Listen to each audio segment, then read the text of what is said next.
Assalamualaikum warahmatullahi wabarakatuh. Kembali lagi di channel Berita Mistis. Untuk kisah kali ini masih melanjutkan dari kisah yang sebelumnya, yaitu sebuah kisah yang diambil dari KBM, dari tulisannya akun yang bernama Episilma. Dan untuk kisahnya, yaitu sebuah kisah yang berjudul Tanah Terkutuk. Sebelum kita masuk ke ceritanya, tekan dulu tombol like video ini, dan jangan lupa tekan juga tombol subscribe channel ini, dan nyalakan juga lonceng notifikasinya agar tidak ketinggalan cerita-cerita baru dari channel ini. Dan bagi teman-teman yang ingin membaca langsung ceritanya, nanti silahkan saja kunjungi linknya yang nanti akan saya sertakan di kolom deskripsi. Dan jangan lupa kunjungi juga akun YouTube penulis yang linknya juga nanti akan saya sertakan di kolom deskripsi. Dan seperti apa untuk kelanjutan kisah ini? Langsung saja kita simak berikut ini.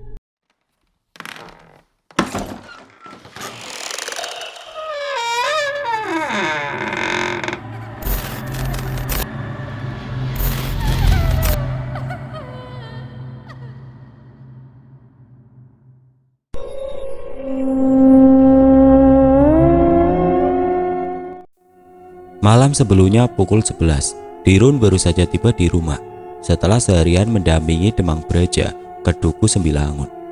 Tubuhnya terasa sangat lelah dan mengantuk.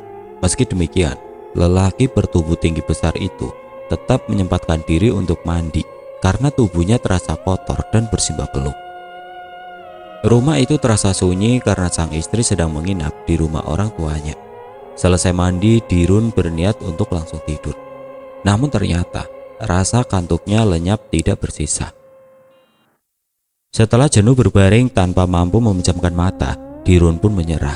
Ia berjalan menuju ke dapur untuk menjerang air dan menyeduh segelas kopi hitam. Ia membawa gelas kopinya ke meja makan dan mulai menyalakan sebatang serutu pemberian dari Demang Braja. Sebelumnya Demang Braja membagikan sekotak serutu kepada para anak buahnya karena menurutnya itu adalah serutu murahan yang dihadiahkan oleh seseorang untuknya. Dirun mengambil 2 batang serutu dan membawanya pulang. Setelah beberapa isapan, menurut Dirun rasa serutu lumayan juga, tidak seburuk dugaannya semula. Ia pun duduk berselonjor dengan menumpangkan kaki pada kursi di seberangnya. Sambil perlahan mengembuskan asap serutu, pikiran Dirun melayang kemana-mana. Setelah kematian 2 orang temannya, Dirun mulai berpikir untuk berhenti bekerja pada Demang Braja. Meski upah yang didapatnya terbilang besar, namun tidak sepadan dengan resiko yang harus dijalaninya. Selain itu, pekerjaan yang tidak tentu waktu itu membuatnya susah untuk berada di rumah dan bercengkrama dengan sang istri yang baru dinikahinya 4 bulan yang lalu. Dirun ingin memulai usaha berternak sapi dan kambing. Ia sudah mempunyai sepasang sapi dan 3 pasang kambing. Bahkan sapi betinanya kini sedang hamil tua. Ia ingin lebih banyak berada di rumah agar sang istri bisa lekas hamil. Dirun tidak sabar ingin segera menimang seorang bayi. Saat pikirannya penuh dengan berbagai macam rencana, tiba-tiba ia mendengar kegaduhan dari kandang ternak di sebelah rumahnya. Dirun bangkit dengan senyum lebar. Ia menduga sapi betinanya sedang gelisah karena akan segera melahirkan. Dirun mematikan serutunya dan bergegas menuju ke kandang dengan hanya mengenakan sarung dan bertelanjang dada. Ia membuka palang pintu kandang dan menyalakan sebuah lampu minyak yang tergantung di tengah kandang. Aroma jerami kering, rumput basah, dan asap pembakaran kayu bercampur dengan kotoran hewan segera menyergapnya. Semua hewan ternaknya tampak gelisah. Sapi mengeluh dan kambing mengembik tiada henti di tengah malam itu. Dirun menutup pintu kandangnya dari dalam agar angin dingin tidak menyerbu masuk. Dihampirinya si sapi betina yang sedang hamil tua dan dielus-elusnya moncong hewan itu. "Tenang, kamu akan baik-baik saja," bujuknya. Namun sapi betina itu tampak tidak peduli dengan bujukan Dirun. Ia terus saja bergerak-gerak gelisah dan seolah berusaha untuk menerobos palang kandangnya. Ia tampak ketakutan, sesuatu yang tidak pernah Dirun lihat sebelumnya. Dalam keremangan sinar dari lampu minyak, Dirun melihat ada beberapa lembar genteng yang teronggok di atas tumpukan jerami di pojok kandangnya. Mungkin ada sekitar 5 atau 6 genteng. Dirun mendongak ke atap kandang yang bolong. Bahkan kayu penyangga gentengnya pun patah. Ia bisa melihat awan yang berarak menutupi sinar rembulan yang pucat. Dalam hati, Dirun bertanya-tanya, apakah yang menyebabkan genteng itu berjatuhan? Sedangkan ia tidak melihat ada benda apapun yang ikut terjatuh di antara genteng-genteng itu selain patahan kayu penyangganya. Sebuah firasat aneh melintas di pikiran Dirun. Tiba-tiba saja ia merasa merinding dan ketakutan tanpa sebab. Ia mengusap tengkuknya, bulu kuduknya terasa meremang. Ia yang sebelumnya merasa sangat gerah pun, kini tiba-tiba merasa kedinginan. Dirun menyesali diri. Mengapa tadi tidak sempat membawa goloknya ke dalam kandang? Padahal baru beberapa menit lalu, ia meletakkan goloknya di atas meja dapur. Ia merasa ada pencuri yang mencoba untuk mencuri ternaknya. Namun dugaan itu dibantahnya sendiri. Seandainya memang ada pencuri, mengapa pencuri itu tidak membuka pintu depan yang hanya diganjal palang tanpa kunci? Mengapa ia justru lewat melalui atap dan membuka genteng? Bagaimana cara ia bisa memanjat dinding kandang tanpa tangga? Lalu di manakah pencuri itu sekarang? Dirun berkacak pinggang dan memutar tubuh memandangi ruangan. Ia tidak melihat apa-apa. Ia kembali berjalan ke arah dinding depan kandang di mana ia meletakkan peralatannya. Ia ingin mengambil sekop atau tombak besi atau apapun yang ada untuk melawan pencuri itu. Sekonyong-konyong muncul sesosok makhluk menghadang langkahnya sebelum ia menghampiri peralatannya. Dirun terkesiap dan spontan membentak, "Siapa kau? Mau apa?" Ia menggeser sedikit tubuhnya agar tidak menghalangi sinar lampu minyak untuk menerangi sosok itu. Pemandangan di depan matanya membuat Dirun menjerit ketakutan. Seketika ia teringat pada penyebab kematian teman-temannya sesama anak buah Demang Braja. Makhluk itu merangkak dengan posisi kayang mendekati dirinya, menghalangi langkahnya ke arah pintu.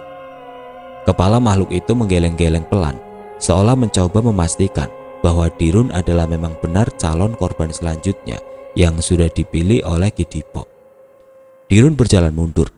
Ia tidak bisa keluar dari kandang dengan posisi makhluk itu yang menghalanginya. Dirun terjebak. Ia tidak ingin berteriak meminta pertolongan, namun ia sadar makhluk itu bisa membunuhnya bahkan sebelum ada orang yang mendengar teriakannya. Apalagi rumah Dirun lumayan jauh jaraknya dari tetangga yang terdekat. "Tolong, jangan bunuh aku," Dirun memohon. Ia ambruk ke lantai tanah dalam posisi sujud di hadapan makhluk itu. Suara ringkikan terdengar, bukan dari kuda tunggangan Dirun yang dikurung di kandang itu juga. Namun itu adalah suara makhluk mengerikan itu. Tiba-tiba saja makhluk itu menyambar kepala Dirun hingga lelaki itu terpaksa mendongak. Dengan kekuatan yang luar biasa, makhluk itu memuntir kepala dan mengangkat tubuh Dirun dengan mudahnya. Lalu dengan kekuatan yang luar biasa, makhluk itu melemparkan tubuh Dirun hingga punggungnya menghantam pagar kayu pembatas antara kandang ternak. Suara tulang punggung yang patah terdengar berderak mengerikan. Dirun tewas seketika dengan leher terpuntir dan punggung yang patah. Tidak cukup sampai di situ saja. Makhluk itu perlahan bergerak menghampiri tubuh Dirun yang sudah terkulai lemas di atas lantai tanah. Ia merenggut sarung yang Dirun kenakan hingga terdengar suara robekan yang nyaring. Lalu tangan makhluk itu meraba bagian bawah tubuh Dirun dan mencabut kemaluannya. Detik berikutnya, makhluk itu meloncat dan melesat keluar dari kandang. Ia lenyap ditelan kegelapan malam. Esok paginya, istri Dirun kembali ke rumah itu dan mendapati golok Dirun yang tergeletak di atas meja dapur. Melihat pintu kandang yang terbentang lebar, ia pun menduga Dirun ada di sana, sedang memberi pakan pada ternak-ternak mereka. Ia pun segera menyusul ke kandang. Namun pemandangan yang dilihatnya membuat perempuan itu menjerit histeris. Ia menemukan sang suami yang tergeletak dalam keadaan telanjang dengan bermandikan darahnya sendiri. Perempuan itu pun berlari ke arah rumah tetangganya sambil berteriak meminta tolong. Siang itu Nyai Laksmi melangkah memasuki kamar Nisaka. Sejak kematian Nisaka, Mbok Gira tetap merawat dan membersihkan kamar itu seperti biasanya. Bahkan tidak ada satupun barang yang berpindah dari posisi semula. Nyai Laksmi memang memerintahkan Mbok Gira untuk tidak mengubah hal apapun di dalam kamar itu. "Aku ingin bisa selalu mengenang Nisaka di kamar ini, Mbok," ujar Nyai Laksmi saat itu. Hampir tiap malam bila Demang Braja tidak mengunjunginya, Nyai Laksmi memilih untuk tidur di kamar Nisaka. Ia selalu berharap Nisaka akan menemuinya lagi, meskipun hanya di dalam mimpi. Nyai Laksmi ingin mencari petunjuk apa yang sebenarnya terjadi pada Nisaka dan Luhung. Belakangan hari ini, Nyai Laksmi seolah merasakan suatu keganjilan atas penyebab kematian Nisaka dan menghilangnya Luhung. Nalurinya sebagai seorang ibu mengatakan bahwa Nisaka membawa sebuah rahasia yang dibawanya hingga ajal menjemputnya. Oleh sebab itu, Nyai Laksmi memutuskan untuk memeriksa seisi kamar ini. Kalau-kalau ia berhasil menemukan suatu petunjuk. Nyai Laksmi membuka 4 buah laci di bawah meja rias Nisaka. Hanya ada benda-benda milik Nisaka yang sudah pernah dilihatnya. Sebagian besar adalah perhiasan dan hadiah yang pernah ia berikan untuk sang putri. Tidak ada benda apapun yang mencurigakan di dalam laci itu. Nyai Laksmi memandangi tempat tidur dengan 2 buah bantal dan sebuah guling di atasnya. Mbok Gira sudah mengganti spray dan sarung bantal guling itu. Bila ia menemukan sesuatu, pastilah perempuan itu sudah menyampaikannya kepada sang juragan. Nyai Laksmi beranjak menuju lemari pakaian Nisaka. Terbesit keinginannya untuk memberikan pakaian-pakaian milik Nisaka untuk Warti, anak Mbok Gira. Toh ukuran tinggi tubuh mereka hampir sama, hanya saja Warti sedikit lebih kurus dibanding Nisaka. Nyai Laksmi mulai mengangkat tumpukan pakaian Nisaka dan meletakkannya di atas tempat tidur. Sesekali ia membentangkan sehelai pakaian dan memisahkannya untuk diberikan pada Warti. Saat ia mengangkat tumpukan terakhir, Nyai Laksmi menemukan sebuah buku kecil yang tipis bersampul kain dengan sulaman bermotif rangkaian bunga anggrek pada bagian depannya. Nyai Laksmi pernah melihat Nisaka menyulam bunga anggrek itu di atas helai kain. Namun kala itu ia tidak bertanya untuk apa Nisaka membuat sulaman itu. Dengan jari gemetar dan jantung yang berdegup kencang, Nyai Laksmi menyentuh buku itu dan membawanya ke atas tempat tidur. Nyai Laksmi membuka halaman pertama buku itu. Hati Nyai Laksmi berdesir membaca tulisan tangan Nisaka di sana. Hanya ada 2 kata, Sinyo Jensen. Saat Nyai Laksmi hendak membalik ke halaman kedua, tiba-tiba terdengar ketukan di pintu kamar yang sudah dikuncinya dari dalam. "Doro, ada Balu, Doro. Ia ingin bertemu dengan Doro Laksmi," panggil Mbok Gira. Nyai Laksmi mengernyitkan kening. Ia heran, untuk apa anak buah Demang Braja ingin menemuinya. Lekas-lekas Nyai Laksmi mengembalikan buku itu ke tempatnya semula dan mengunci kembali pintu lemari itu. "Suruh dia tunggu di teras samping, Mbok," ditanya. "Nggih, Doro," jawab Mbok Gira. Terdengar langkah pelan Mbok Gira menjauhi kamar. Nyai Laksmi melirik kembali ke arah pintu lemari yang tertutup. "Baiklah, kita tunda dulu, Ger," gumamnya lirik. Ia pun meninggalkan kamar itu. Nyai Laksmi melangkah perlahan menuju ke pendopo tempat biasa ia dan Demang Braja menerima tamu. Dari ruang tengah ia bisa melihat Balu yang duduk di sebuah kursi kayu jati dengan gelisah. Kedua tangan pemuda itu saling meremas dengan wajahnya yang menunduk, menatap lantai berubin mozaik warna-warni. Balu mengangguk pelan dan tersenyum sungkan saat mengangkat kepalanya dan melihat Nyai Laksmi berjalan menuju ke arahnya tanpa suara. Perempuan itu memilih untuk duduk di sebuah kursi yang berhadapan langsung dengan Balu. "Ada keperluan apa kamu menemuiku, Balu? Apakah Demang Braja tidak menyuruhmu mendampinginya ke Duku Jatikulon?" Nyai Laksmi mengernyitkan kening. Tidak biasanya anak buah sang suami berbicara langsung kepadanya bila tanpa perintah Demang Braja. "Saya tahu, Doro. Demang sedang pergi ke Jatikulon, Doro Nyai." Balu menghentikan kalimatnya sejenak. Ia terlihat kikuk dan tidak berani menatap Nyai Laksmi.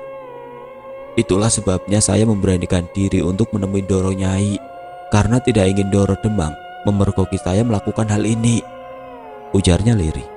Hati Nyai Laksmi berdesir. Gerak-gerik Balu menyiratkan suatu rahasia. Meskipun lebih banyak menunduk, namun Nyai Laksmi mengamati beberapa kali pemuda itu menggeleng-gelengkan kepalanya dan menggumam pelan. Sejak kematian beberapa orang anak buah Demang Braja, otomatis jumlah anak buahnya berkurang karena lelaki itu belum mendapatkan pengganti mereka. Itu sebabnya, bila biasanya ada seorang anak buah yang bertugas menjaga rumah Nyai Lasmi saat Demang Braja berpergian, kali ini tidak ada lagi. Sebagian dari mereka ikut mengawal Demang Braja ke Jatikulon, dan beberapa orang lagi sedang libur atau menunggu giliran kerja. Mungkin itu sebabnya Balu berani menemui Nyai Lasmi, karena tidak ada anak buah Demang Braja yang lain yang melihatnya datang. "Lalu ada apa kau ingin menemuiku?" ulang Nyai Lasmi dengan nada ingin tahu yang mendesak. Balu mengangkat wajahnya dan mencoba menatap Nyai Lasmi meski hanya sedetik. Ia kembali menekuri lantai. Meski hanya sedetik, namun Nyai Lasmi bisa menangkap tatapan mata Balu yang kuyup. Seolah-olah ia merasa sangat tertekan dan tidak tidur berhari-hari. Bahu pemuda itu yang biasanya tegap pun kini tampak terkulai, seolah tidak berdaya. Melihat pemandangan itu, Nyai Lasmi seolah mendapat firasat yang tidak enak. Apakah kedatangan Balu ada kaitannya dengan kematian teman-temannya akhir-akhir ini? Nyai Lasmi menduga-duga. "Saya ingin berhenti bekerja pada Doro Demang, Doro Nyai. Tapi saya mau bekerja apa lagi? Sedangkan saya masih harus menafkahi kedua kakek nenek saya yang sudah sepuh. Saya ikut mereka sejak masih balita, Doro Nyai," ujar Balu dengan sedih. Suaranya seperti tersendat di tenggorokan karena menahan keharuan. "Loh, kenapa mau berhenti? Lagi pula, bukankah hal itu lebih baik bila kamu sampaikan langsung pada beliau, bukan begitu?" Iya, Doro Nyai, saya juga akan menyampaikannya langsung pada beliau. Namun sebelumnya, saya ingin memberitahu suatu rahasia kepada Doro Nyai dengan harapan agar perasaan saya sedikit menjadi lega, dan semoga Doro Nyai bisa mencarikan pekerjaan pengganti untuk saya, ketimbang saya harus menjadi buruh tani lagi di sawah milik orang lain seperti sebelumnya. Lagi pula, saya takut, Doro. Saat mengucapkan kalimat terakhirnya, mata Balu nampak berkaca-kaca. Nyai Lasmi membelalak terkejut. Hal apa gerangan yang bisa membuat seorang pemuda gagah seperti Balu sampai bisa meneteskan air mata? "Apa yang kamu takutkan, Balu? Takut pada Demang Braja?" "Bukan, Doro Nyai," jawab Balu cepat-cepat. "Saya takut mati seperti teman-teman saya, mati dengan cara yang mengenaskan." Sekuat apapun Balu menahan emosinya, namun akhirnya tangis pemuda itu pun pecah. Bahunya terguncang saat ia menutup wajah dengan kedua telapak tangannya. Nyai Lasmi yang kebingungan, tidak mampu berbuat apa-apa. Ia mencoba mencari-cari kalimat yang tepat untuk menghibur Balu. "Kematian mereka hanya suatu kebetulan, Balu. Kematian itu adalah kuasa Gusti Allah. Mengapa kamu harus takut sekali? Semua yang bernyawa pasti akan menemui ajalnya, cepat atau lambat. Jadi, kamu tidak perlu merasa takut akan kematian hanya karena kebetulan saja mereka menyambut ajal dengan cara-cara mengenaskan seperti itu." Nyai Lasmi tersenyum iba saat mengucapkan kalimat itu. "Saya tahu, Doro Nyai, tapi saya rasa saya tahu apa penyebabnya hingga mereka bisa meninggal seperti itu. Itu sebabnya saya ketakutan. Ini tentang luhung, Doro Nyai." Ucapan Balu membuat Nyai Lasmi terkesiap. Senyumannya pun secepat kilat lenyap. "Ada apa dengan luhung?" tanyanya curiga. Mereka yang mati mengenaskan. Merekalah yang menyiksa dan membunuh luhung." Pemuda itu kembali menundukkan kepalanya. Baunya berguncang. Nyai Lasmi terperangah. Perempuan itu kehilangan kata-kata. Selama beberapa detik mereka tidak saling bicara. Hanya sesekali tarikan nafas Balu yang terdengar. "Tapi suamiku bilang, ia hanya menyuruh anak buahnya untuk menjemput luhung, lalu mengusirnya dari desa ini." Suara Nyai Lasmi seperti tercekik. Nuraninya pun tidak mempercayai ucapannya sendiri. "Tidak, Doro Nyai. Luhung diculik dan dibawa ke hutan, lalu disiksa, dihabisi, dan ditinggalkan begitu saja." Balu menjawab sembari mengusap wajahnya yang sembab. "Biadab," desis Nyai Lasmi. Apakah kau ikut melakukannya, Balu?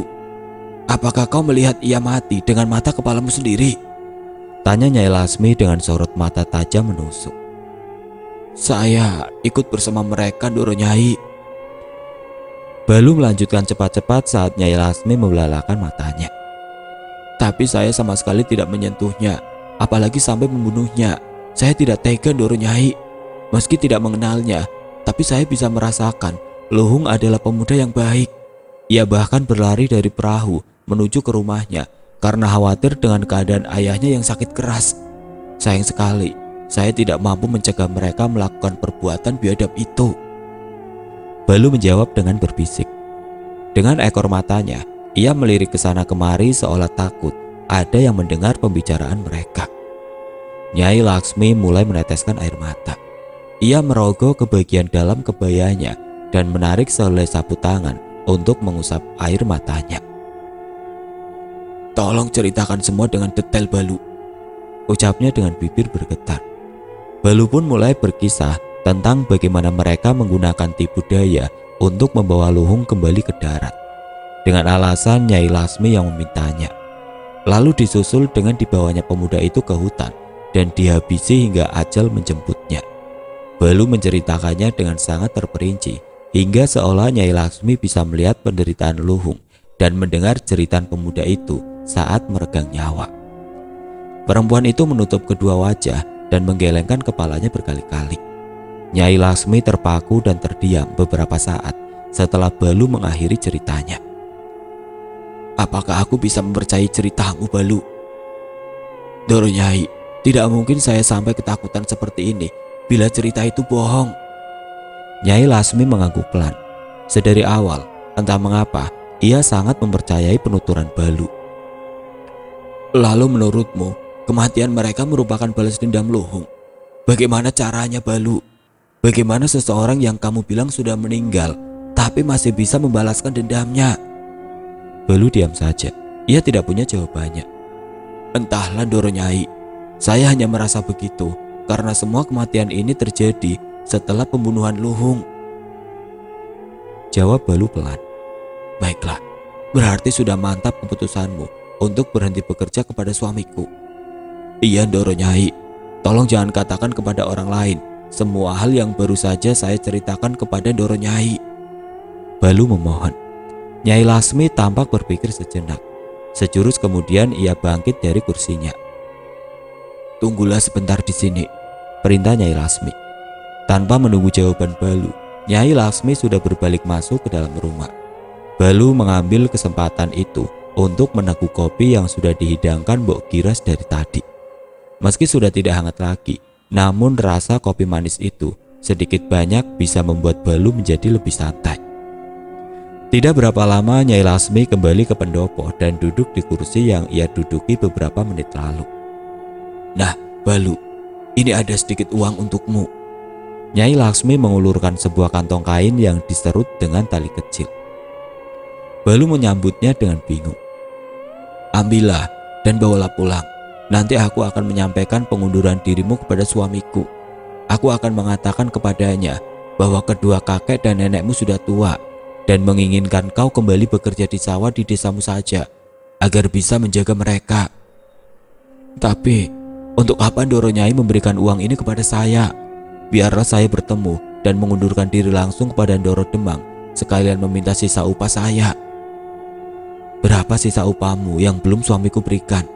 Tanya Nyai Lasmi dengan tenang. Balu menyebutkan jumlah uang upahnya yang belum dibayarkan. Nyai Lasmi hanya tersenyum tipis mendengarnya. Uang di kantong itu jumlahnya 5 kali lipat dari jumlah uangmu yang masih dibawa oleh suamiku. Ucapan Nyai Lasmi membuat Balu membelalakan matanya. Ia heran, untuk apa majikan perempuannya memberikan uang sebanyak itu. Maaf Ndoro Nyai, kakek dan nenekku mengajarkan agar aku tidak menerima uang dari seseorang tanpa sesuatu yang aku lakukan untuk orang tersebut. Saya hanya akan meminta sejumlah uang sesuai hak saya kepada Ndoro Demang. Uang itu tidak gratis, Balu, potong Nyai Lasmi. Seketika Balu terdiam. Ia menyadari bahwa ia terlalu banyak bicara. Akhirnya ia pun memutuskan untuk menutup mulut saja dan mendengarkan Nyai Lasmi berbicara. Aku tidak ingin kau menemui suamiku lagi. Uang itu adalah upahmu. Bila kau mau bekerja padaku, bila kau menolaknya, silakan pergi dan tinggalkan uang itu. Ucapan Nyai Lasmi membuat Balu sangat kebingungan. Kerja pada Ndoro Nyai? Jenis pekerjaan macam apa yang harus saya lakukan untuk Ndoro Nyai? Nyai Lasmi menghela nafas panjang, lalu mengembuskannya sambil memejamkan mata. Jangan banyak tanya Balu. Nanti malam, sebelum tengah malam, datanglah ke rumah ini dan tunggulah aku di bawah pohon jambu itu. Telunjuk Nyai Lasmi mengarah ke arah kebun yang gelap. Bila aku membuka sedikit jendela kamarku dan lampu minyak menyala redup, aku akan menemuimu. Namun bila jendela itu tertutup rapat dan keadaan kamarku gelap, maka kembalilah lagi esok malam sebelum tengah malam. Balu memandangi majikan perempuannya dengan ekspresi tersesat. Ia mencoba mencerna satu persatu ucapan Nyai Lasmi. Balu meremas kantong berisi uang tersebut dan merasakan ketentraman saat mendengar logam di dalamnya berdenting dan beradu. Bersetan dengan pekerjaan apapun itu, asal uang ini bisa menjadi penyelamat hidupnya. Akhirnya, Balu pun mengambil keputusan. Baiklah Ndoro Nyai, saya akan datang nanti malam, janjinya. Nyai Lasmi tersenyum puas. Ia bangkit dan memandang lekat-lekat kepada pemuda itu. Ingat Balu, hanya kita berdua yang tahu rahasia ini. Sekarang, pergilah. Baik Ndoro Nyai. Balu menyelipkan kantong itu di bagian dalam bajunya. Matur nuwun. Pemuda itu berpamitan dan segera memacu kudanya ke arah utara. Mbok Kira, panggil Nyai Lasmi sepeninggal Balu. Mbok Kira tergopoh-gopoh menghampiri sang juragan di pendopo. Enggih Ndoro, tanyanya setengah membungkukkan tubuh. Tolong cari Pak Kusir dan minta untuk mempersiapkan kereta. Suruh dia jemput Aruna di Padepokan sekarang juga. Sekarang Ndoro? Tanya Mbok Kira ragu. Iya, sekarang, jawab Nyai Lasmi gusar. Melihat raut wajah Nyai Lasmi yang tampak gelisah, Mbok Kira segera mengangkat ujung kakinya agar bisa berlari mencari Pak Kusir di istal. Lelaki itu kebetulan baru selesai sarapan dan sedang menikmati rokok kelintingnya. Pak, disuruh Ndoro Nyai untuk menjemput Den Aruna di Padepokan sekarang. Kusir itu menatap Mbok Kira dengan raut wajah heran. Kok tumben yuk? Biasanya kan Den Aruna pulang sendiri kalau libur. Lagi pula nyuruh kok mendadak begini. Ada apa? Nada suara Pak Kusir terdengar berbisik di ujung kalimat. Empu, aku juga ndak tahu. Sudahlah, jangan banyak tanya. Buruan jemput Den Aruna. Keburu Ndoro Nyai marah-marah karena sampean lelet. Sergam Mbok Kira. Apa ada hubungannya dengan Balu? Tadi aku lihat Balu bicara di pendopo dengan Ndoro Nyai. Sudah, sana berangkat, omel Mbok Kira. Perempuan itu segera berbalik dan berlari menuju dapur. Kusir itu pun segera mengeluarkan kuda dari istal dan memasangnya di kereta. Beberapa menit kemudian kereta itu sudah melaju kencang, meninggalkan kepulan debu di halaman rumah Nyai Lasmi. Di dalam dapur, Mbok Kira melanjutkan menyiapkan makanan sembari melamun. Pikirannya sibuk menduga-duga apa hubungan antara kedatangan Balu dan perintah Nyai Lasmi untuk menjemput Aruna. Ada hubungan apa antara Balu dan Aruna? Namun kemudian Mbok Kira menggeleng-gelengkan kepalanya.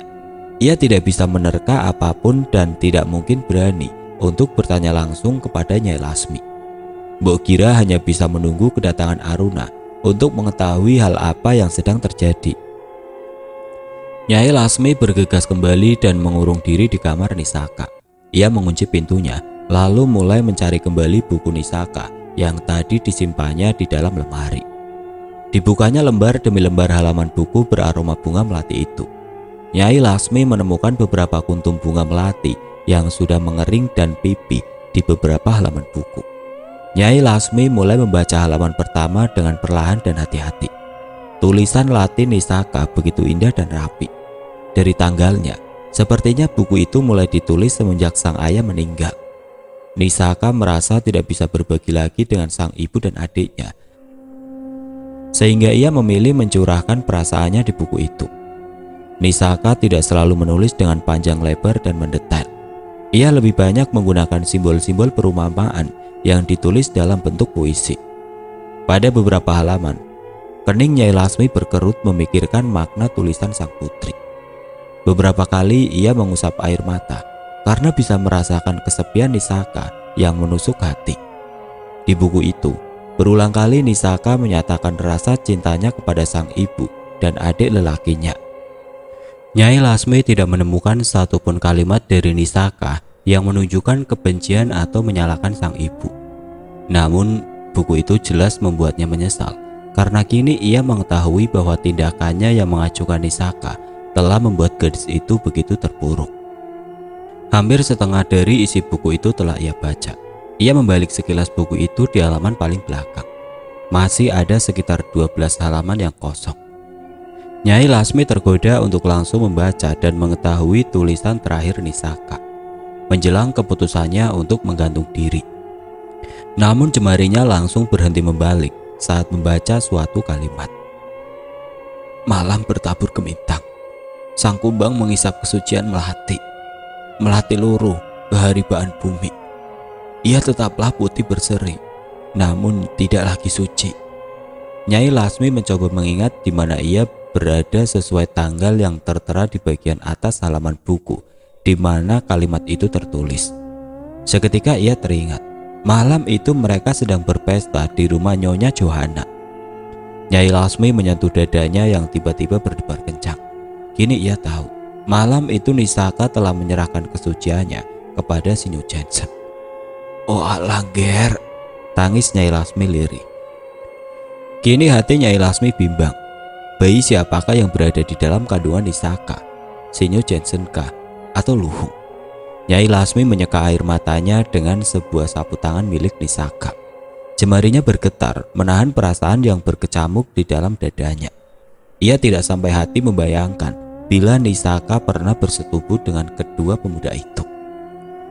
Kalimat di halaman selanjutnya disusul oleh curahan hati Nisaka yang hancur lebur karena pengkhianatan Sinyo Jensen beberapa hari setelah kejadian itu. Aku hanyalah salah satu boneka mainan Sinyo Jensen di antara boneka-bonekanya yang lain. Hanya Luhunglah yang menjadi pelipur laraku, pengobat sakit hatiku. Nyai Lasmi kembali menyusut air matanya yang luruh membaca kalimat itu.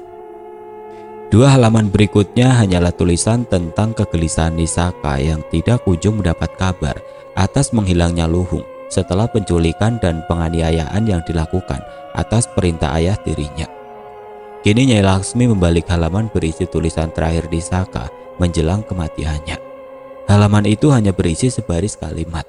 Nyai Lasmi membacanya dengan gumaman lirih dan bibir yang bergetar. Luhung tidak bersalah. Ia tidak pernah menyentuhku.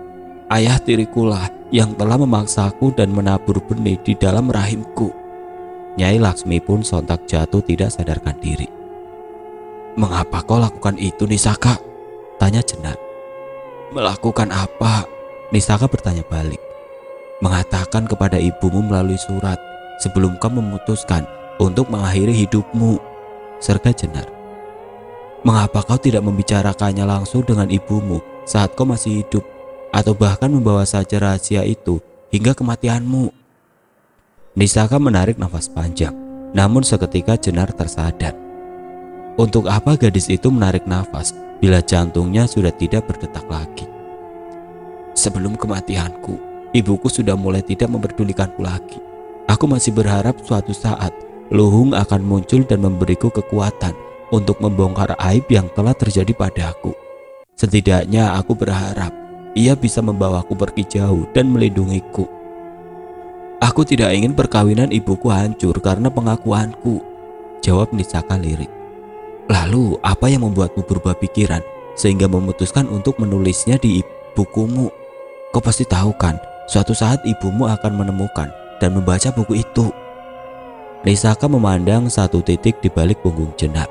Gadis itu tampak berpikir keras sebelum menjawab pertanyaan itu. Karena aku merasa Luhung telah mati, dia tidak mungkin bisa menyelamatkanku lagi. Jenar tercengang. Rasa nyeri terasa menusuk hatinya saat mendengar ucapan itu. Bagaimana kau bisa yakin sekali bahwa ia sudah mati?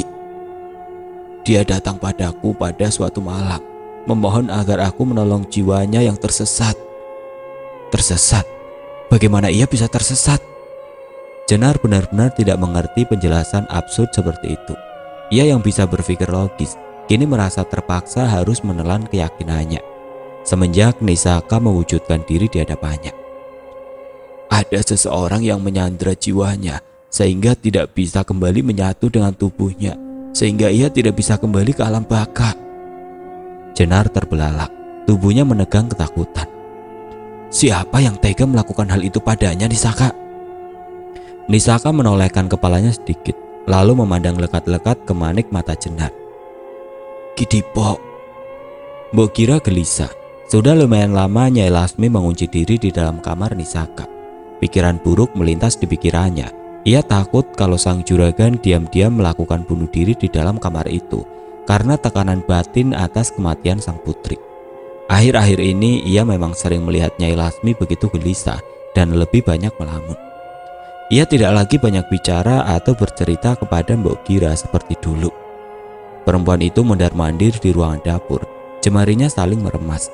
Ia ingin mengetuk pintu kamar itu, tapi takut mengganggu bila ternyata sang juragan tengah tertidur pulas. Namun ia tidak ingin kehilangan juragan yang baik hati itu.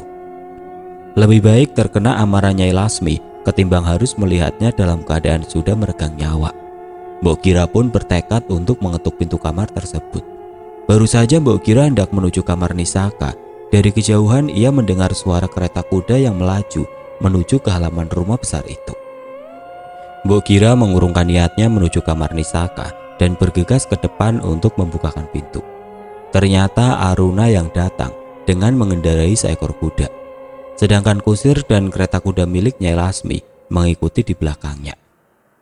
Sesampainya di halaman, Aruna bergegas melompat turun dari kudanya dan memberikan isyarat kepada kusir untuk mengurus kuda itu. Ibu kenapa, Mbok? Mana ibu? Tanya Aruna sembari menghambur masuk ke dalam rumah dan bergegas menuju kamar sang ibu. Doro Nyai, di kamar Den Nisaka, Den. Jawab Mbok Kira menuju ke kamar yang terletak di bagian tengah rumah itu. Meski mengernyitkan kening, namun Aruna tidak mengatakan apa-apa. Pemuda itu langsung menuju kamar Nisaka. Ibu, ibu, panggilnya pelan seraya mengetuk daun pintu dengan buku jarinya. Di belakang Aruna, Mbok Kira berdiri menunggu dengan jantung berdebar kencang. Tidak ada jawaban dari dalam kamar. Aruna dan Mbok Kira semakin panik. Aruna menoleh kepada perempuan itu. Apa ibu sedang tidur, Mbok? Atau bagaimana kalau kita dobrak saja pintu ini? Tanya Aruna dengan nada gusar. Mbok Kira menggeleng ragu, namun ia segera maju dan mengetuk pintu. Doro, ini Den Aruna sudah datang, Doro, katanya agak nyaring. Sebentar, terdengar sautan lirih dari dalam kamar. Aruna dan Mbok Kira saling berpandangan dan menghela nafas lega. Mungkin barusan Doro Nyai ketiduran, Den, bisik Mbok Kira. Aruna hanya mengangguk sekilas, sikapnya sangat gelisah. Tatapan matanya tetap tertuju di pintu kamar Nisaka. Beberapa saat kemudian Nyai Lasmi pun membuka pintu kamar. Aruna menghambur memeluk sang ibu. Ibu sakit, kok pucat sekali? Tanya pemuda itu. Nyai Lasmi melepaskan pelukannya. Enggak, cuma agak capek, elaknya. Tolong buatkan teh untuk kami dan bawa ke kamar ini, Mbok, pintanya pada Mbok Kira. Enggak, Doro, mau saya siapkan makan juga. Kamu lapar? Tanya Nyai Lasmi memandangi Aruna. Pemuda itu menggeleng cepat-cepat. Ia merasa ada sesuatu hal penting yang ibunya ingin bahas. Ia bisa menunda rasa laparnya. Belum terlalu, nanti saja, Mbok, jawab Aruna. Mbok Kira mengangguk dan meninggalkan mereka. Nyai Lasmi segera menggandeng masuk sang putra ke dalam kamar dan mengunci pintunya. Meski keheranan, namun Aruna masih cukup sabar untuk tidak bertanya. Duduklah di sini. Nyai Lasmi menepuk tepian ranjang Nisaka. Aruna mematuhinya. Mengapa kita bicara di sini, Bu? Nyai Lasmi tidak menjawab pertanyaan Aruna. Ia meraih buku Nisaka yang tergeletak di atas meja. Dengan tidak sabar dibaliknya halaman di bagian belakang buku itu hingga menemukan tulisan terakhir Nisaka. Bacalah, tunjuk Nyai Lasmi di lembaran itu. Aruna mengernyitkan kening dan menerima buku itu. Nyai Lasmi duduk dengan gelisah seraya memperhatikan perubahan raut wajah Aruna. Biadab, teriaknya murka. Nyai Lasmi segera memberikan isyarat agar Aruna menutup mulutnya. Jangan bereaksi apa-apa dulu. Jangan sampai ada yang tahu apa yang kita temukan, termasuk orang-orang di rumah ini, bisik Nyai Lasmi di telinga Aruna. Pemuda itu mengepalkan tangannya, wajahnya merah padam dan matanya berkaca-kaca. Darahnya serasa mendidih, menggelegak.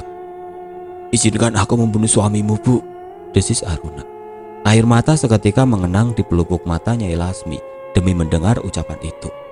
Jangan, Ger. Kamu bukan pembunuh. Kamu tidak pantas untuk membunuhnya. Ibu punya rencana lain untuk laki-laki bejat itu. Baru saja Aruna hendak bertanya, terdengar 2 kali ketukan pelan di pintu. Nyai Lasmi bangkit untuk membukanya. Taruh saja di meja itu, Mbok. Nyai Lasmi menunjuk ke arah meja dengan 1 jari, sementara tangan kanannya menahan daun pintu. Mbok Kira segera tahu sang majikan menginginkannya untuk segera keluar. Ia pun meletakkan 2 cangkir teh itu, lalu menganggukkan kepala dan bergegas keluar sambil mengepit nampaknya. Ia tidak berani berada sedetik pun lebih lama di dalam kamar itu, apalagi setelah sempat sekilas melihat raut amarah Aruna. Nyai Lasmi langsung menutup dan mengunci pintu, lalu duduk di hadapan Aruna. Lalu, apa rencana ibu selanjutnya? Aruna tidak membuang kesempatan untuk bertanya. Minum dulu tehmu, Ger. Kamu belum minum apa-apa setelah perjalanan jauh. Tanpa membantah, Aruna langsung menyambar secangkir teh dan menghabiskan isinya dalam sekali tenggak. Sepertinya ia melakukan hal itu hanya agar sang ibu segera menjawab pertanyaannya. Namun Nyai Lasmi tidak tergesa. Perempuan itu meraih cangkir dan alas piringnya dengan kedua tangan, lalu meminumnya dengan anggun.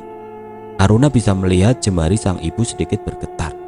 Nalurinya mengatakan bahwa sang ibu sedang merasa sangat gugup, kendati ia berusaha bersikap sewajarnya. Aruna mengatupkan bibirnya rapat-rapat, meski hatinya berteriak tidak sabar. Aku menunggu seseorang tengah malam nanti, ujar Nyai Lasmi. Kening Aruna mengernyit. Siapa? Balu. Balu? Untuk apa ibu menunggunya tengah malam nanti? Dia kan anak buah Braja. Nyai Lasmi tersenyum. Tidak lagi. Sejak siang tadi, kini dia bekerja untuk kita. Aruna tampak kebingungan. Lalu apa yang akan ia lakukan untuk kita? Nyai Lasmi beringsut mendekat. Ia menempelkan sisi telapak tangan kanannya ke telinga kiri Aruna, lalu membisikkan sesuatu yang membuat pemuda itu membelalakan matanya. Ibu tidak bercanda kan? Serga Aruna. Nyai Lasmi menggeleng kuat. Tidak, ibu sangat serius mengenai rencana ini. Aruna tidak mampu berkata apapun saat melihat tekad keras sang ibu di balik bola mata kecoklatan itu. Tepat di waktu yang sudah mereka sepakati, Balu menuju kediaman Nyai Lasmi. Dari samping rumah ia bisa melihat cahaya lampu minyak yang keluar dari jendela kamar Nyai Lasmi yang sedikit terbuka. Balu menghela nafas lega. Setidaknya ia tidak perlu kembali lagi besok malam. Ia pun menunggu dengan sabar di bawah sebatang pohon jambu air. Meski agak jenuh dan terganggu dengan gigitan nyamuk, Balu berusaha menahan diri untuk tidak menyalakan rokok agar persembunyiannya tidak diketahui oleh siapapun. Namun kelegaan itu tidak berlangsung lama. Balu mendengar pintu belakang dibuka. Ia melihat sesosok tubuh seorang laki-laki keluar dari rumah itu dan berjalan menuju ke arahnya. Balu tidak bisa melihat wajah lelaki itu karena sinar rembulan yang redup tertutup bayangan dedaunan. Jantung Balu berdetak kencang. Mengapa bukan Nyai Lasmi yang menemuinya? Siapakah lelaki itu? Ia sangat khawatir bila ini adalah jebakan. Ia takut Nyai Lasmi mengadukannya kepada Demang Braja, menuduhnya telah memfitnah lelaki itu dan kini mengutus seseorang untuk membunuhnya. Balu memegangi dengan erat hulu golok yang terselip di ikat pinggangnya. Meski belum pernah melukai orang lain, ia pasti akan melawan bila lelaki itu yang memulai melukainya. Kang Balu, bisik sosok itu. Seketika rasa lega membanjiri aliran darah Balu. Itu Aruna. Dan Aruna? Iya Kang, ayo kita masuk lewat pintu belakang, ajak pemuda itu. Balu bergegas mengikuti Aruna kembali menuju pintu belakang. Dari dapur, ia bisa melihat Nyai Lasmi sedang duduk di salah satu kursi di ruang makan. Duduklah Balu, perintah perempuan itu. Balu mengangguk dan duduk. Aruna pun menarik kursi dan duduk di antara mereka. Nah, Balu, kami butuh bantuanmu untuk mengantarkan kami ke tempat di mana kalian meninggalkan Luhung. Sontak Balu sangat terkejut mendengar permintaan itu. Ia mengangkat kepalanya dan memandang Nyai Lasmi lekat-lekat. Untuk apa, Ndoro? Apa Ndoro Nyai menuduh saya berbohong? Nyai Lasmi memandangi Balu tanpa ekspresi. Aruna masih duduk dengan tenang. Aku percaya padamu, Balu. Aku hanya ingin kita memakamkan jenazah pemuda itu dengan layak. Tapi karena kami percaya bukan dia yang menghamili Nisaka, potong Nyai Lasmi. Oh, bukan itu maksud saya, Ndoro Nyai, jawab Balu cepat. Ia merasa riku karena Nyai Lasmi mengira ia keheranan mengapa perempuan itu ingin memakamkan jenazah seorang pemuda yang telah tega menodai anak gadisnya. Lantas, apa maksudmu? Tanya Nyai Lasmi dengan nada tajam. Maksud saya, mungkin saja jenazah Balu sudah dimangsa hewan buas seperti ular atau harimau, Ndoro. Apalagi kejadiannya sudah beberapa minggu, jawab Balu lirik. Setidaknya, aku ingin mencobanya. Tapi hutan itu berbahaya, Ndoro. Saat malam akan banyak binatang buas berkeliaran. Lagi pula bisa saja kita disesatkan oleh para demit agar kita tidak bisa keluar dari sana. Hutan itu terkenal angker, Ndoro. Aruna mendengus tidak sabar. Sudahlah, Kang. Kami sudah tahu resikonya kok. Kami sudah bertekad untuk tetap ke sana. Kita berangkat sekarang, Bu. Nyai Lasmi mengangguk. Tunggulah di istal dan siapkan kuda kita. Aku akan berganti pakaian dan mengunci pintu. Tanpa menunggu jawaban, Nyai Lasmi bergegas masuk ke dalam kamarnya. Ayo, Kang, ajak Aruna kepada Balu. Lelaki itu tidak punya pilihan lain. Ia pun bergegas menyusul langkah Aruna yang tengah lebih dahulu menuju ke istal. Langit tampak cerah, meski sinar bulan tidak begitu benderang. Gemintang pun tampak redup. Balu, Nyai Lasmi dan Aruna berjalan berbaris di atas punggung kuda masing-masing. Balu berada di posisi terdepan untuk menunjukkan jalan. Di bawah sebatang pohon gayam tua, Balu pun berhenti. Sebaiknya kita tambatkan kuda-kuda kita di sini saja, Ndoro Nyai, ujarnya sembari melompat turun dari punggung kudanya. Nyai Lasmi dan Aruna pun mengikuti tindakan Balu. Balu membantu Nyai Lasmi melingkarkan tali kekang kudanya pada batang pohon itu. Masih jauhkah? Tanya Nyai Lasmi.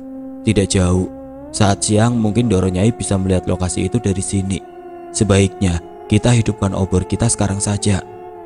Aruna mengelurkan 3 batang obor kepada Balu yang langsung disulutnya. Dengan berhati-hati mereka berjalan memasuki hutan, menerabas semak belukar. Tidak lama kemudian Balu pun berhenti di satu titik, diikuti oleh Nyai Lasmi dan Aruna di belakangnya. Ia memandang ke sana kemari dengan kebingungan. Kami meninggalkannya di sini, Ndoro Nyai, kata Balu sambil menunjuk tanah yang dipijaknya. Meski ia yakin sekali dengan ucapannya, namun raut wajahnya tampak ragu. Kamu yakin tidak ada bekas apapun di sini? Mungkin kamu lupa di mana lokasi tepatnya, serga Aruna tidak sabar. Coba diingat-ingat lagi, Balu, jawab Nyai Lasmi datar. Balu menggaruk kepalanya yang tidak gatal.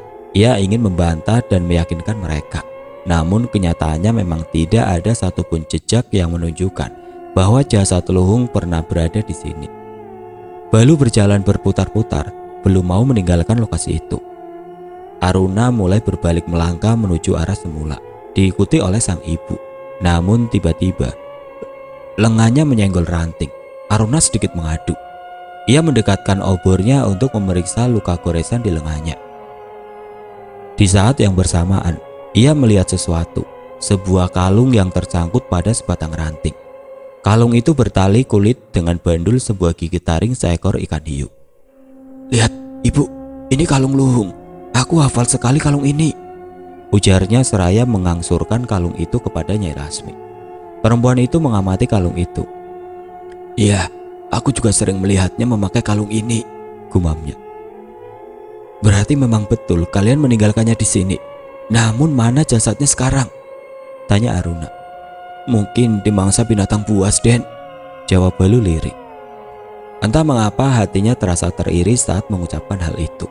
Peristiwa penyiksaan terhadap Luhung yang terjadi malam itu masih terekam dengan jelas di ingatannya. Balu merasakan bulu kuduknya meremang, membuatnya resah. Kalaupun dimangsa binatang buas, pasti masih ada bagian tubuhnya yang disisakan, bukan? Tanya Aruna lagi. Tidak ada yang menjawab pertanyaannya. Balu hanya menunduk gelisah. Nyai Lasmi tampak berpikir keras. Hutan kembali hening. Balu, Nyai Lasmi memecah keheningan. Gendoro Nyai, sebaiknya kamu jangan berhenti bekerja dulu pada Demang Braja. Balu terperangah mendengar hal itu. Ia sama sekali tidak mengira Nyai Lasmi akan berubah pikiran. Maksud Ndoro bagaimana? Saya takut kalau menjadi mangsa selanjutnya, Ndoro. Maafkan saya. Mengapa harus takut? Bukankah kau bilang bahwa kau tidak ikut menyiksa Luhung? Tanya Nyai Lasmi dengan tatapan tajam. Atau kau bohong? Tidak, Ndoro Nyai. Saya sama sekali tidak menyentuhnya. Jawab Balu terbata-bata. Jadi kau tidak perlu takut seandainya ia ingin membalas dendam. Lalu mengapa saya harus bekerja kembali dengan Demang Braja, Ndoro Nyai? Aku ingin kau mencari tahu kira-kira siapa yang memusuhi Demang Braja dan bisa membantu Luhung untuk membalaskan dendamnya. Laporkan hasilnya padaku. Aku akan membayarmu dengan upah yang bagus. Selama ini aku tidak mau ingin tahu dan ikut campur urusan pekerjaan dan kehidupan suamiku di luar sana. Namun karena hal ini telah menyangkut anakku, maka mau tidak mau aku harus mengusut semuanya. Tekad Nyai Lasmi. Baiklah, kalau begitu Ndoro Nyai. Balu akhirnya menyanggupi, meski masih ada sisa keraguan di dalam hatinya. Semoga apa yang dikatakan Nyai Lasmi memang benar adanya. Toh ia sama sekali tidak ikut serta dalam penyiksaan itu. Ayo kita kembali. Demang Braja bisa saja pulang ke rumahku sewaktu-waktu. Aku tidak ingin ia mencurigaiku sedang menyelidiki hal ini. Nyai Lasmi bergegas berjalan menuju ke arah kuda-kuda mereka ditambatkan. Lalu bagaimana caranya saya menghubungi Ndoro Nyai tanpa ketahuan oleh Ndoro Demang Braja? Tanya Balu yang berjalan paling belakang. Tulis sepucuk surat, berikan pada Mbok Gira di rumahnya. Esoknya jemput surat balasanku untukmu di rumahnya. Baik Ndoro Nyai. Angin semakin bertiup kencang dan sinar rembulan semakin redup, tertutup awan mendung saat mereka meninggalkan hutan itu. Makhluk itu hampir menerjangku, tapi lalu ia kabur saat melihatku mengacung-acungkan golok kepadanya. Cerita Soleh dengan pongohnya. Wajah pemuda itu bersinar-sinar di bawah terang lampu minyak yang tergantung di tengah lapak. Di dapur Mbah Kirun yang mendengar bualan sang anak hanya tersenyum sambil menggeleng-gelengkan kepalanya. Soleh memang sudah membual kemana-mana. Nyaris hampir setiap warga kampung itu sudah mendengar bualannya tentang makhluk itu. Kamu udah takut, Leh? Berani sekali kamu, ujar Yitno terkagum-kagum. Enggak, ngapain harus takut? Dia akan kabur kok kalau kita hadapi, saut Soleh lagi jumawa. Ketiga orang temannya yang sekaligus pelanggan setia lapak kopi Mbah Kirun hanya saling bergumam. Mereka tidak langsung mempercayai bualan Soleh, namun mereka tidak ingin berdebat dan bercanda tentang makhluk itu. Apalagi setelah kematian Dirun yang mengenaskan. Warga kampung langsung menyambung-nyambungkan tentang keberadaan makhluk yang dilihat oleh Soleh dan Mbah Kirun dengan kematian Dirun di saat yang nyaris bersamaan. Kalau bukan makhluk itu, lalu siapa lagi yang bisa membunuh seorang manusia dengan cara sesadis itu? Ujar para warga kampung. Para warga kampung yang merasa ketakutan mulai mengadakan ronda malam. Sebagian ada yang mengusulkan untuk mencari orang yang punya kemampuan untuk mengusir makhluk halus itu. Kalau menurutku sih, ndak usah diusir. Toh yang dia mangsa cuma para anak buah Demang Braja. Kalau diusir dan dia melawan terus, malah kita yang dimangsa, gimana? Ujar Tomo dengan ekspresi masa bodoh. Lah, kalau anak buah Demang Braja sudah habis, apa kamu mau dijadikan mangsa juga? Serga Somat jengkel. Malam ini lapak tidak akan buka sampai menjelang subuh ya. Sebentar lagi kami tutup. Segera habiskan kopi kalian. Mbah Kirun memberi komando. Tomo mengangkat kepalanya dari papan catur. Ia sedang berada di tengah pertandingan seru melawan Somat. Loh, kenapa Mbah? Tanya Tomo. Belum sempat Mbah Kirun menjawab, terdengar kerosak suara daun jati kering yang terinjak di seberang lapak. Wajah Soleh memucat. Tanpa sadar ia menelan ludah. Ekspresi ketakutan tergambar jelas di wajahnya. Kelima orang lelaki di lapak itu memandang waspada ke arah timbulnya suara. Tubuh mereka menegang dan bersiap siaga. Namun sedetik kemudian, terlihat sesosok rusa melompat cepat, membuat mereka menghembuskan nafas lega. "Cuma rusa rupanya, tak kira apaan," ujar Yitno. "Kenapa wajahmu pucat pasi, Le? Katanya tidak takut sama makhluk itu. Nah sekarang, lihat rusa lewat saja kamu sudah kaku ketakutan." Cemooh Tomo yang diikuti tawa mengejek dari teman-temannya. "Udah takut, cuma kaget," serga Soleh sambil melemparkan lap meja dan bergegas menuju ke dapur. Suara tawa dan ejekan teman-temannya berderai-derai di belakangnya. Namun tidak demikian halnya dengan Mbah Kirun. Saat keempat anak muda itu memusatkan pandangan ke arah si rusa, lelaki tua itu justru merasa matanya tertarik ke arah sebaliknya. Tanpa sadar, ia menoleh ke bagian belakang lapak. Di antara gelapnya pepohonan, mata tuanya masih bisa melihat dengan jelas sosok yang menghantuinya dan Soleh beberapa malam lalu. Tampaknya sosok itu pun menyadari bahwa Mbah Kirun sedang terpaku menatapnya. Sosok itu menelengkan kepalanya, lalu sedetik kemudian ia melompat dan hilang di kegelapan. Mbah Kirun mengisi segelas air putih dan meminumnya hingga tandas. Ia sengaja mengulur waktu untuk meredakan debaran di dadanya. Jemarinya pun masih gemetar saat memegang gelas kaca itu. "Leh, ayo cepat beresi dan tutup lapak. Kita pulang sekarang," perintah Mbah Kirun terbata-bata. Tomo dan Somad tampak kecewa mendengar hal itu. "Sebentar lagi toh Mbah, sedang seru-serunya ini loh. Sebentar lagi aku menang," protes Tomo. "Ngibul kamu, aku ini yang bakalan menang," serga Somad. "Iya Mbah, tunggu sampai pertandingan kami selesai." Mbah Kirun mendengus kesal. "Terserah kalian saja, aku mau segera pulang. Kalau kalian masih mau di sini, tolong nanti kunci pintu lapak. Besok antar kuncinya ke rumahku," ujarnya. "Kenapa sih kita terburu-buru pulang, Pak?" Kali ini Soleh yang bertanya. "Aku lihat makhluk itu melintas di belakang lapak," bisik Mbah Kirun lirih sembari membelalakan mata. Tanpa komando, seketika keempat pemuda itu menjadi ketakutan dan cepat-cepat membantu Mbah Kirun memberesi barang-barang dan menutup lapak. "Ayo kita pulang bareng-bareng saja," ucap Yitno gemeteran. Semua teman-temannya mengangguk setuju, termasuk juga Mbah Kirun. Dalam hati, mereka bertanya-tanya, siapa lagi yang akan menjadi korban berikutnya.